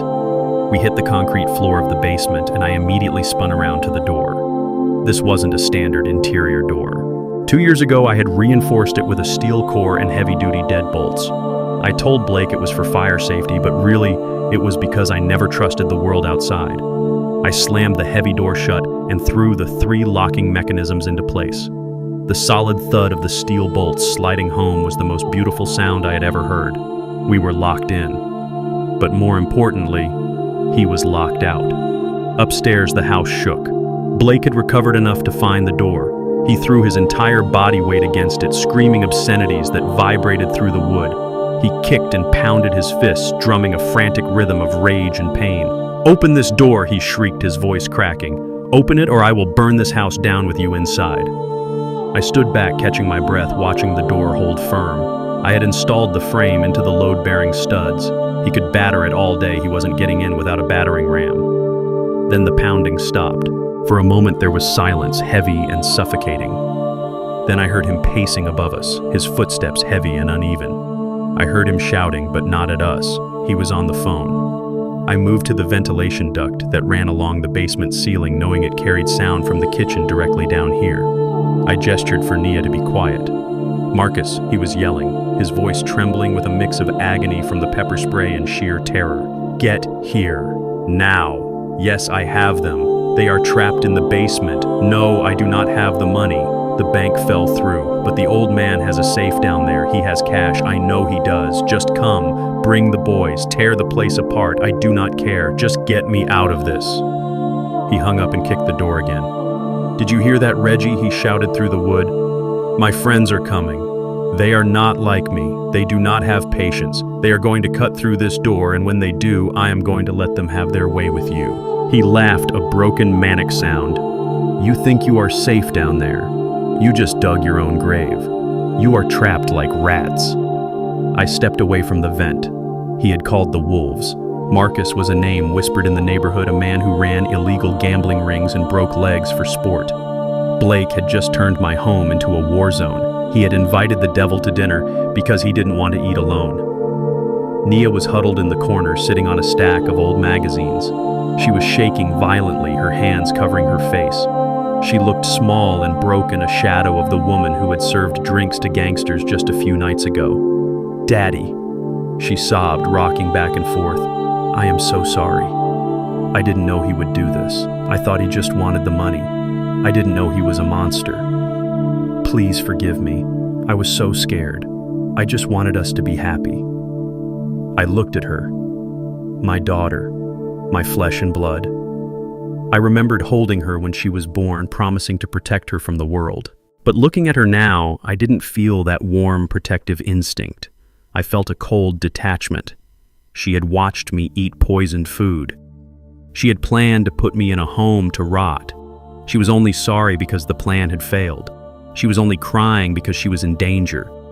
I walked past her without a word. I didn't touch her shoulder. I didn't offer a tissue. I didn't say it was okay because it wasn't okay. Some things cannot be fixed with a hug. Some betrayals break the mold so completely that the pieces can never fit back together. I went to the large oak wine cabinet against the far wall. It was filled with dusty bottles of vintage red wine that Beatrice had collected. Blake had never come down here because he had no taste for wine and no patience for dust. He didn't know that the cabinet was built on a false back. I reached behind the third row of Merlot and found the hidden latch. I pressed it and the entire center section of the rack clicked and swung forward on silent hinges. Behind the wine was a control panel glowing with soft blue LED lights. It wasn't a safe. It was a command center. I had installed it 5 years ago after a string of break-ins in the neighborhood. It was a hardwired silent alarm system, independent of the phone lines, independent of the Wi-Fi, powered by its own battery backup. Nia looked up, her eyes red and swollen. "What is that?" she whispered. "This is the end of the line, Nia," I said, my voice flat. I punched in a 6-digit code. The code was Beatrice's birthday. The screen flashed green. Signal sent. "This doesn't go to a security company call center in another state," I said, staring at the screen. "This goes directly to the personal cell phone of Sheriff Miller. We played poker together for 20 years. I fixed his roof after the hurricane. He knows that if this alarm trips, it isn't a glitch. It means I am dying." I turned back to Nia. "Blake called his friends. I called mine. Now we wait to see who gets here first. I sat down in my old workbench chair, picked up a heavy wrench and rested it on my knee, my eyes fixed on the steel door, waiting for the war to begin. The cavalry didn't arrive first, the vultures did. From my position in the basement, sitting on the workbench chair, I heard the screech of tires on the pavement outside, followed by the heavy slam of car doors. There were no sirens, just the aggressive silence of men who came to collect a debt. I checked my watch. It had been 7 minutes since Blake made the call. Marcus was punctual, I had to give him that. Upstairs, the front door didn't open. It exploded. The sound of splintering wood and shattering glass echoed down the ventilation shaft loud enough to make Nia scream and cover her head. I heard heavy boots stomping on the hardwood floors, boots that didn't care about scratching the finish. Then came Blake's voice, shrill and terrified. "Marcus, wait, please let me explain." The bank had a glitch. The sound of a fist hitting flesh is distinctive. It is a wet, heavy thud that you feel in your own teeth. Blake stopped talking mid-sentence, and I heard a body hit the floor hard. A deep voice rumbled through the floorboards, vibrating the dust in the basement air. "I do not care about glitches, Blake. You said you had my money. You said $1 million by noon. It is 12:15. Please." Blake sobbed, and I could hear him scrambling backward, probably knocking over the hallway table. "I have assets, the house, the car. Just give me a week." Another thud, then the sound of furniture breaking. They were tearing the place apart. I heard the crash of the china cabinet in the dining room, the one filled with Beatrice's collection. Each crash was a piece of my history being destroyed by the consequences of Blake's greed. But I didn't flinch. I sat still, my hands folded over the wrench, my breathing steady. I wasn't protecting the house anymore. I was protecting the truth. Upstairs, the beating continued. Blake was screaming now, begging for mercy, begging for time, but Marcus wasn't a bank. He didn't offer extensions. He offered pain. Then the screaming changed. It wasn't just pain anymore, it was desperation. Blake realized he was going to die right there on my rug. He needed a scapegoat. He needed a distraction. I heard him yell, his voice cracking with blood and mucus. "The old man, he is downstairs, he is in the basement, he has a safe, a secret safe. He has millions in cash, Marcus, millions." I shook my head. He was selling me out even as he bled. He was willing to let these wolves tear me apart if it bought him 5 more minutes of life. I heard the heavy boots move toward the basement door. The handle jiggled, then rattled violently. Locked, one of the thugs grunted. "Get the drill," Marcus ordered. The sound of an industrial hammer drill is deafening in an enclosed space. The bit into the steel core of the door with a high-pitched shriek that made my teeth ache. Sparks flew from the hinges, illuminating the dark stairwell. Nia was curled in a ball on the floor, sobbing hysterically, her hands over her ears. She looked at me with wide, terrified eyes, begging me to do something, begging me to save us. But I didn't move. I watched the door vibrate. I watched the paint blister from the heat of the friction. They were cutting through the deadbolts. It would take them about 3 minutes. I stood up slowly and walked to the back of the room. I wasn't going for a weapon. I was going for the remote control. I pointed it at the large flat-screen monitor mounted on the wall above the workbench, the one I used for reviewing blueprints. I pressed the power button.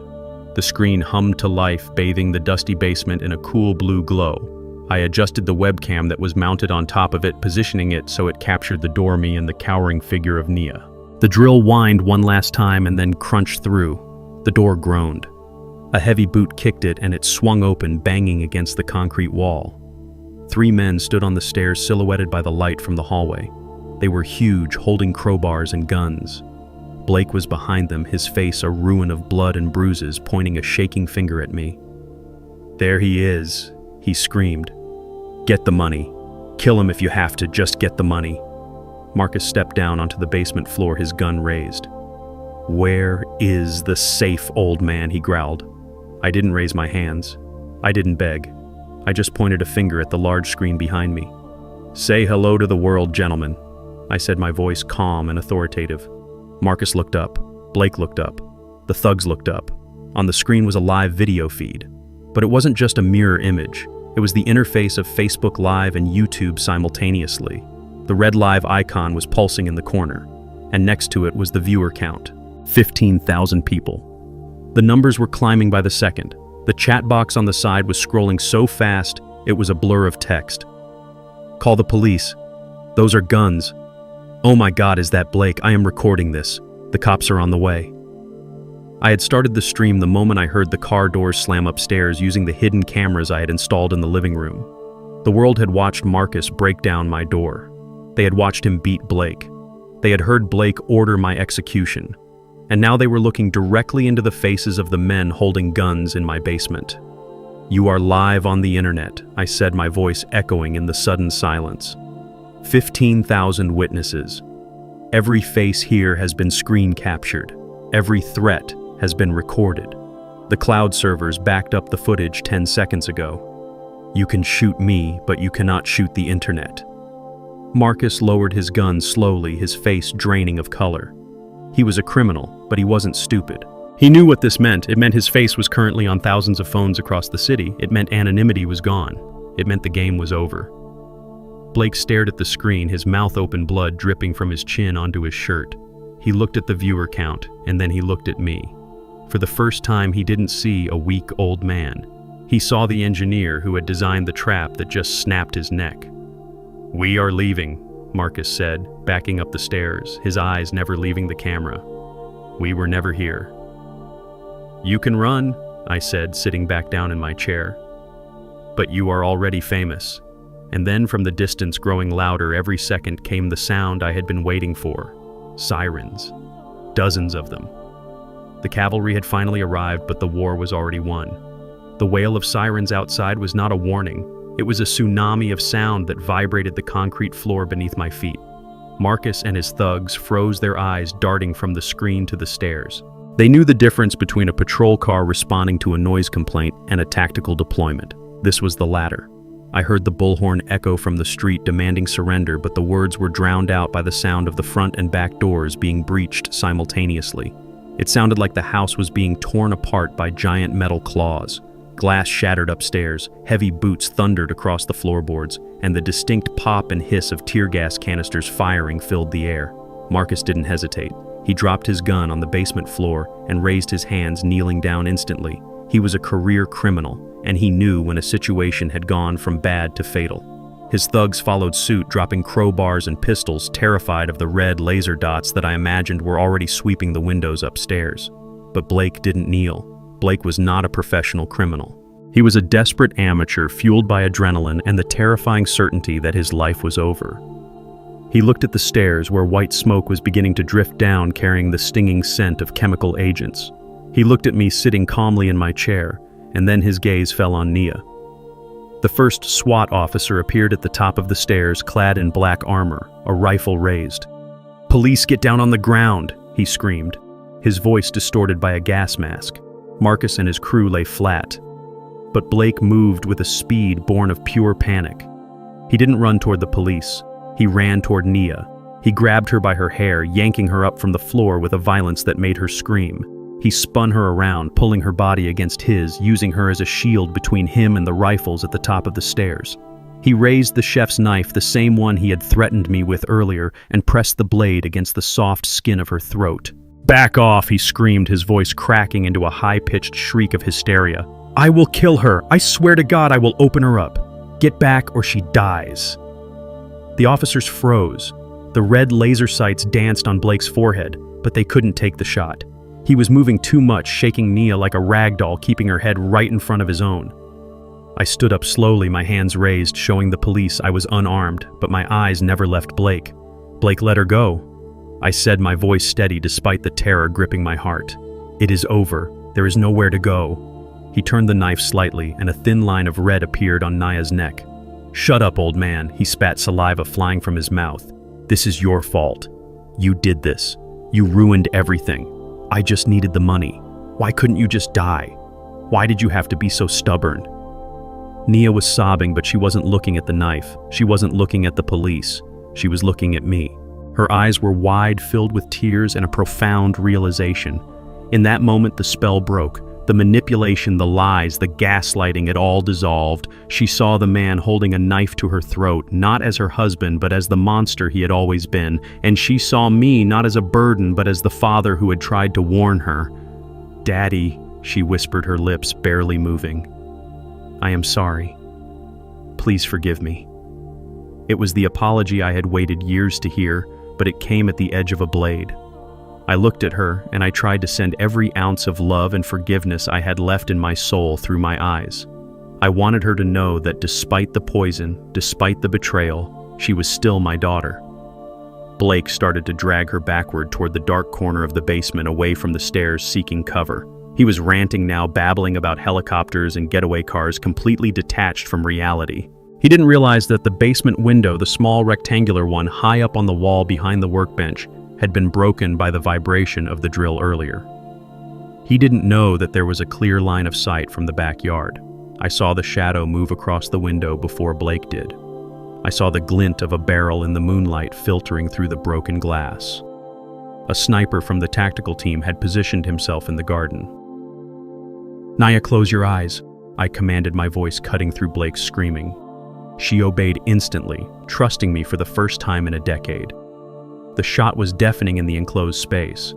It wasn't a bang, it was a crack like lightning striking the foundation. Blake's right shoulder exploded. The impact spun him around, throwing him away from Nia and slamming him against the washing machine.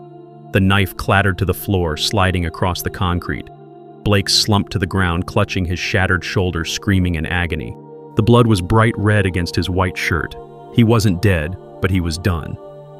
Nia collapsed to her knees, gasping for air, her hand flying to the small cut on her neck. Officers swarmed down the stairs, a tide of black uniforms and shouting voices. They were on Blake in seconds, zip-tying his hands behind his back, ignoring his screams of pain. They cuffed Marcus and his thugs, dragging them up the stairs. A medic rushed to Nia, checking her neck, wrapping a blanket around her shoulders. She was shaking violently in shock. She looked up at me, reaching out a trembling hand. I walked over to her. I didn't hug her. Not yet. I squeezed her hand once hard, just like I had done upstairs before we went into battle. It was a promise that we survived. I turned away from her and looked at Blake. He was writhing on the floor, his face gray with shock. He looked up at me, his eyes filled with hate and fear. I walked toward him. The officers tried to guide me away, but I shrugged them off. I walked right up to him. I stepped over his legs, looking down at him like he was a stain on my floor that needed to be scrubbed out. "I told you, Blake," I said softly so only he could hear. "I built this house, and I just buried you in it." I walked up the stairs, out of the basement and into the flashing lights of the living room, leaving the darkness behind me forever. I sat behind the one-way glass of the interrogation room, watching a man who had no spine. Blake sat at the metal table, his right shoulder heavily bandaged and his arm in a sling from the sniper round that had taken him down. He looked pale and sweaty, the pain meds clearly wearing off, but his mouth was still moving fast. I listened to the audio feed through the speakers in the observation room, standing next to Sheriff Miller. I expected Blake to lawyer up or stay silent, but I should have known better. Cowards do not stay silent when they think they can talk their way out of a cage. Blake was singing, but he wasn't confessing. He was blaming. It was all Nia. He said, his voice trembling with a fake sob. "She is the one who hated him. She has hated him for years. She said he was controlling. She said he was ruining our marriage. I just wanted to move away, but she insisted we needed the money. She bought the poison. She put it in his food. I tried to stop her, but she threatened to leave me." I watched him wipe his nose with his good hand, his eyes wide and pleading as he looked at the detective. He was painting a picture of a manipulated husband, a victim of a cruel wife, and an overbearing father-in-law. He claimed he didn't know about the loan fraud, that Nia had forged the documents. He claimed the casino night was Nia's idea to raise money to pay off debts he didn't know she had. It was a masterclass in gaslighting. He was willing to send the mother of his child to prison for life just to shave a few years off his own sentence. He looked at the detective and said, "I love that old man. I respected him. I was just trying to protect him from his own daughter." The audacity made my stomach turn. He was using the very racism he harbored to his advantage, playing the role of the innocent white man caught in a dysfunctional black family's drama. He thought that if he cried hard enough, if he played the victim well enough, the police might overlook the knife he held to my daughter's throat. He was betting on his privilege one last time. Sheriff Miller looked at me, his jaw set tight. He turned off the audio feed. "Do you want to hear more, Reggie?" he asked. I shook my head. I had heard enough. I didn't need to hear any more lies. I needed to show them the truth. I walked into the interrogation room. Blake looked up, and for a second he looked relieved, thinking maybe I was there to save him. That hope died instantly when he saw the plastic evidence bag in my hand. I didn't sit down.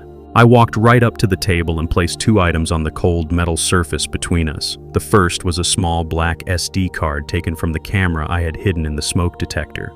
The second was a stiff, purple-stained linen napkin sealed in plastic. "This is not hearsay, Blake," I said, my voice filling the small room. "This is science. And this is your voice."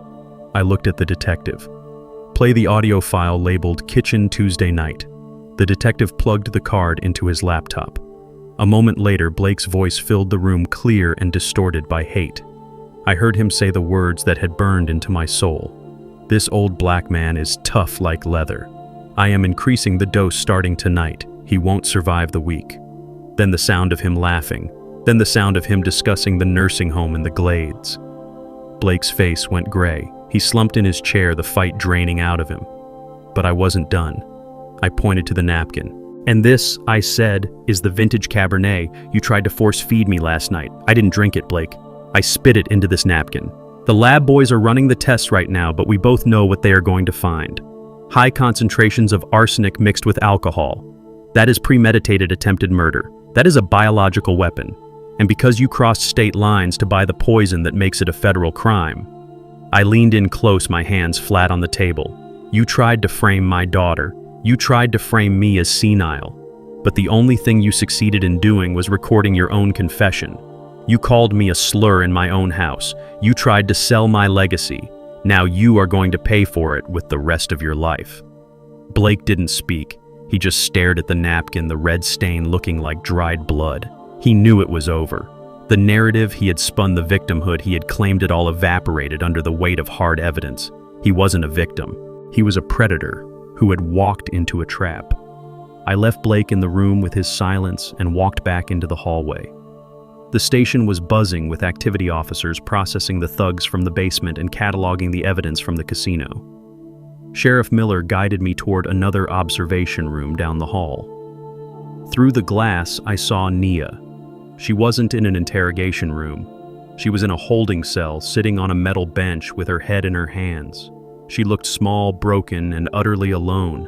Her neck was bandaged where the knife had cut her. She was rocking back and forth, crying softly. Reggie, the sheriff, said gently, "She has been asking for you. She told us everything.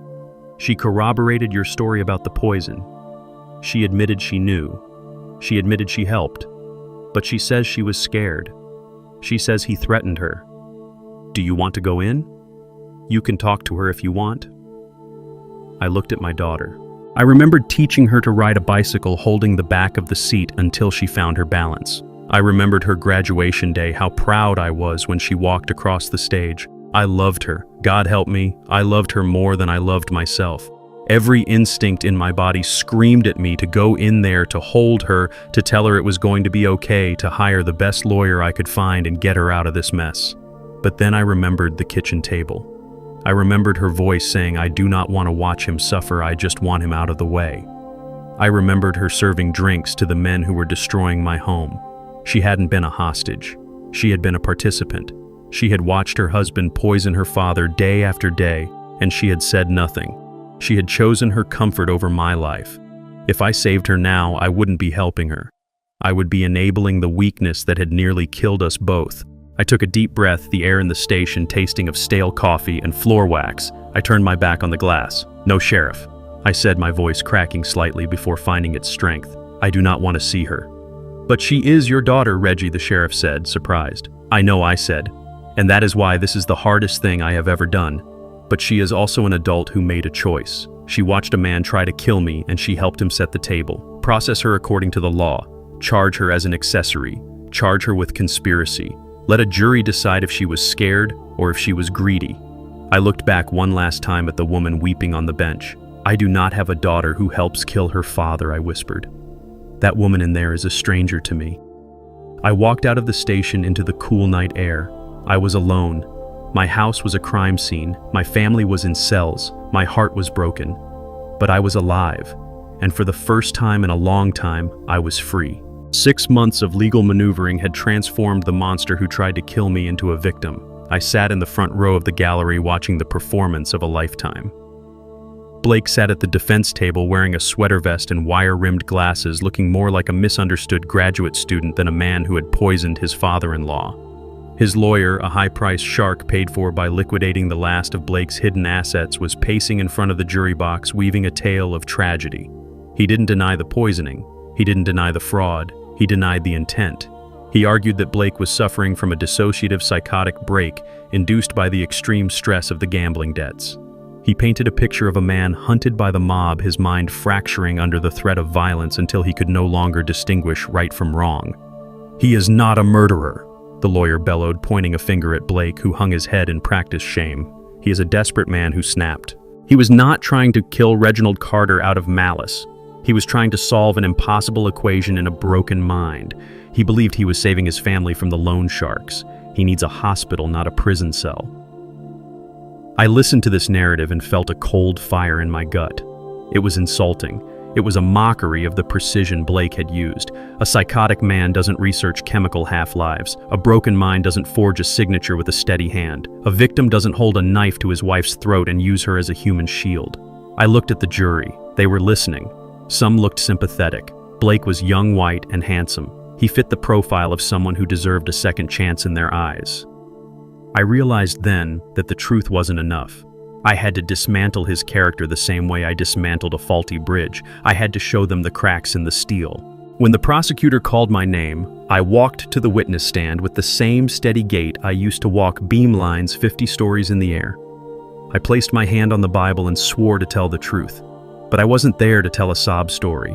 I wasn't there to cry about my broken heart or my betrayed trust. Tears make people uncomfortable. Facts make them listen. The defense attorney tried to rattle me during cross-examination. He asked about my relationship with Nia, about my grief over Beatrice, about my own mental state. He wanted to make me look emotional, unstable, and vindictive. "Mr. Carter, do you not feel any sympathy for the pressure your son-in-law was under?" he asked, his voice dripping with condescension. I leaned into the microphone. My face was a mask of stone. I didn't look at the lawyer. I looked directly at the jury. "Sympathy is an emotion," I said, my voice devoid of any inflection. "Let us talk about data." On October 4th at 7 p.m., Blake purchased 3 ounces of arsenic trioxide from an online supplier using a burner phone. He didn't buy it in a panic. He used a VPN to hide his IP address. That is calculation, not psychosis. On November 2nd, he forged a deed of trust. He practiced my signature 47 times on a legal pad we found in his desk. That is repetition, not a break from reality. On the night of the raid, he checked his watch 3 times while waiting for the loan sharks. He wasn't hallucinating. He was managing a schedule. I pulled a piece of paper from my pocket. The lethal dose of arsenic for a man of my weight is 120 milligrams. The toxicology report showed I had ingested 80 milligrams over 3 weeks. He wasn't trying to kill me in a fit of rage. He was mathematically keeping me just below the threshold of death to induce symptoms of dementia so he could steal my property. That is not insanity, sir. That is engineering. The courtroom went silent. I saw the jurors' faces change. The sympathy evaporated, replaced by a cold realization. They weren't looking at a sick boy anymore. They were looking at a predator. Blake stared at me, his mask slipping, his eyes filled with the same hatred I had seen in the basement. I held his gaze. I let him see that his narrative had just crashed against the wall of my logic. The jury deliberated for less than 4 hours. When they returned, the foreman did not look at the defense table. That was the tell. I sat perfectly still, my hands folded in my lap as the judge asked for the verdict. In the matter of the State versus Blake Anderson on the charge of attempted first-degree murder, we find the defendant guilty. On the charge of kidnapping, guilty. On the charge of wire fraud and elder abuse, guilty. Blake let out a sound like a deflating tire. He slumped forward, his head hitting the table. But the judge wasn't finished. "Mr. Anderson, your actions were not only criminal, they were heinous. You preyed on the vulnerable, you betrayed the sacred trust of family. You attempted to weaponize the legal system against your victim. I sentence you to life in prison without the possibility of parole." Blake screamed. It was a raw, ugly sound. He was dragged out of the courtroom by 3 bailiffs, kicking and shouting that it wasn't fair that he was the victim. I watched him go, and I felt nothing. No joy, no relief, just the satisfaction of a load-bearing wall finally being removed safely. Then it was Nia's turn. She stood up, her lawyer gripping her arm to keep her steady. She looked thin and pale, the scar on her neck a jagged reminder of her husband's love. She looked at me, her eyes begging for a miracle I could not give her. Nia Anderson, the judge, said, his voice softer but no less firm. You were not the architect of this plan, but you were the foundation that allowed it to stand. You watched your father being poisoned and you did nothing. You facilitated a crime that nearly ended a life. For the charges of conspiracy and accessory to attempted murder, I sentence you to 12 years in a state penitentiary. Nia didn't scream. She just collapsed. She sobbed quietly, her shoulders shaking. She looked back at me one last time as the bailiff approached her with the handcuffs. "Daddy," she mouthed. I stood up. I buttoned my jacket. I didn't wave. I didn't mouth anything back. I turned my back on the court, on the weeping woman who used to be my daughter, and on the empty chair where a monster had sat. I walked down the center aisle, my footsteps echoing in the silence. I pushed open the heavy oak doors and stepped out into the blinding afternoon sun. The air tasted clean. The trial was over. The books were balanced, and I had a bus to catch. The for sale sign didn't stay on the lawn for 24 hours. In a gentrifying neighborhood, a historic brownstone with original woodwork goes fast, even if it was the scene of a federal crime. I sold it to a nice young couple from the West Coast. They talked about raising kids there, about the good energy of the place. I didn't correct them. I didn't tell them about the arsenic invisible in the dining room rug or the bullet hole in the basement drywall that I had patched and painted over myself. I let them have their illusion, because illusions are what sell houses. I walked through the empty rooms one last time. My footsteps echoed against the bare walls, sounding like gunshots in a canyon. I went to the kitchen where Nia had watched me eat poisoned soup. I felt nothing. No nostalgia. No sadness. Just the cold clarity of a man who knows that a house is just wood and brick held together by tension and compression. Without trust, it is structurally unsound. I went to the basement. The new steel door I had installed was still there, a monument to my survival. I touched the cold metal. This wasn't my home anymore. It was a mausoleum for the man I used to be. I signed the closing papers on the kitchen island, leaving the keys for the new owners. I walked out the front door and didn't look back. I didn't want to remember the garden Beatrice loved. I didn't want to remember the porch where I taught Nia to tie her shoes. I wanted to burn the blueprints and start over on a blank sheet. With the money from the sale, plus the untouched millions in my secret accounts, I went shopping. But I didn't buy another house. I didn't want roots. I wanted wheels. I bought a 45-foot luxury RV. It was a beast of engineering with solar panels, satellite internet, and a kitchen better than the one I just sold. It was freedom made of chrome and steel. I drove it to the old tenement building on 4th Street. Mrs. Higgins was waiting on the curb, sitting on her floral suitcase. She had sold her apartment too. She said the neighborhood had too many ghosts now and the rent was getting too high for a fixed income. We weren't lovers. We were two old soldiers who had survived the same war. She looked at the RV and let out a low whistle, shaking her head. "You are trying to show off Reggie," she said, climbing into the passenger seat. I smiled for the first time in months. "I am not showing off," I said, starting the engine. "I am just making sure the suspension can handle us." She laughed, a dry, raspy sound that made the cab feel warmer. We had a map spread out on the dashboard. No destination, just lines on paper. We talked about seeing the Grand Canyon. We talked about eating lobster in Maine. We talked about everything except the people we left behind in prison cells. We had an understanding. We didn't look in the rearview mirror. We only looked through the windshield. She was the only person in the world who knew the whole truth. She was the one who handed me the key. She was the one who slapped me awake when I wanted to die. She wasn't blood, but she was more family than the people who shared my DNA. As we hit the highway, the city skyline began to shrink behind us. I watched the skyscrapers turn into toys and then disappear into the smog. The sun was setting, painting the sky in violent shades of orange and purple. The road stretched out ahead of us, a gray ribbon of possibility. I gripped the steering wheel, feeling the hum of the engine vibrating through my arms. It felt powerful. It felt like life. I thought about Blake sitting in a concrete box, realizing that his arrogance was his cage. I thought about Nia waking up every day for the next 12 years knowing she traded her father for a lie. I didn't hate them anymore. Hate requires energy, and I needed my energy for the road. I felt a strange lightness in my chest. The arsenic was gone from my blood. The betrayal was gone from my heart. I was 71 years old and I was an orphan of my own making, but I had never felt more alive. Beatrice would have liked this. She always wanted to travel. I like to think she is riding shotgun right next to Mrs. Higgins, pointing out the landmarks. I looked at Mrs. Higgins dozing in the seat beside me, her mouth slightly open, snoring softly.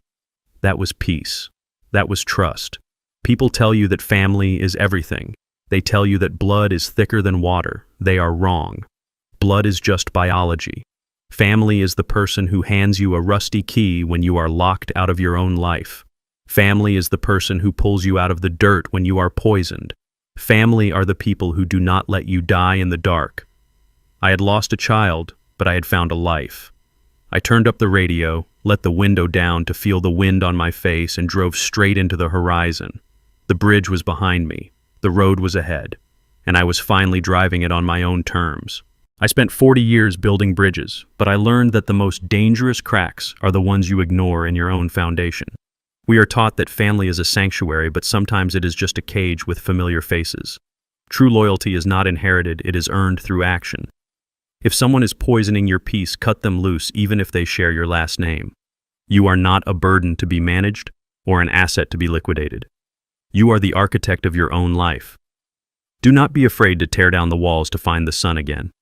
If my story gave you the courage to check your own foundations, hit that like button and subscribe for more truth. And tell me in the comments, would you have forgiven Nia, or did she get exactly what she deserved?